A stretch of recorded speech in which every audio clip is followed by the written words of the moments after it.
Vibrant Gujarat 2027ના પૂર્વાધરૂપે આગામી 29 અને 30 જૂનના રોજ વડોદરા ખાતે મધ્ય ગુજરાતની રિજનલ કોન્ફરન્સ યોજાનાર છે, જેના ભાગરૂપે પંચમહાલ જિલ્લાના હાલોલ સ્થિત પોલીકેબ કંપનીમાં એક દિવસીય જિલ્લા કક્ષાનો વાઇબ્રન્ટ ગુજરાત સેમિનાર યોજાયો।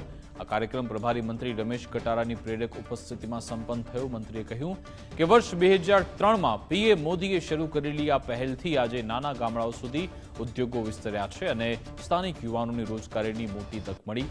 વર્ષ 2047 સુધીમાં વિકસિત ભારતના સપનાને સાકાર કરવા તેમણે સૌને સાથે મળી આગળ વધવા અપીલ કરી હતી।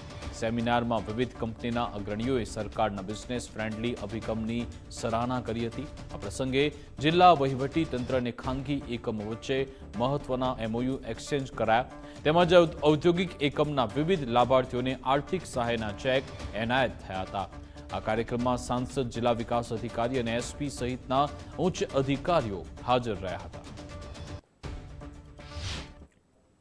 અને જિલ્લા વાઇબ્રન્ટ ગુજરાતનો સરસ મજાનો આ કાર્યક્રમ આજે શોભાયો અને જિલ્લા કક્ષા સુધી આજે આવો કાર્યક્રમ વાઇબ્રન્ટ ગુજરાત થાય અને ગામડા સુધી જે નાના મોટા ઉદ્યોગોને સ્થાપવામાં આવે, ખૂબ ઉદ્યોગકારો સાથે ખૂબ સરસ મજાનો આ કાર્યક્રમ થયો, એ બદલ બધાને સ્વાગત કરું છું। હાલોલના ઉદ્યોગકારો અહીંયા મોટી સંખ્યામાં હાજર રહ્યા અને આજે ખાસ કરીને આ જે આપણો વાઇબ્રન્ટ ગુજરાત રિજનલ કોન્ફરન્સ છે, જે આપણા મુખ્ય વાઇબ્રન્ટ જે 2027 જાન્યુઆરીમાં થવાનો છે, એના પ્રીટેક્સ રૂપે અને એના પ્રીટેક્સ રૂપે આપણે આ જિલ્લા કક્ષાના કાર્યક્રમો કરીએ છીએ। એના ચરણમાં આપેલો કાર્યક્રમ હતો અને આગામી આપણું જે વાઇબ્રન્ટ ગુજરાત રિજનલ કોન્ફરન્સ મધ્ય ગુજરાત એ વડોદરા ખાતે GSFC યુનિવર્સિટી ખાતે થવા જઈ રહ્યું છે।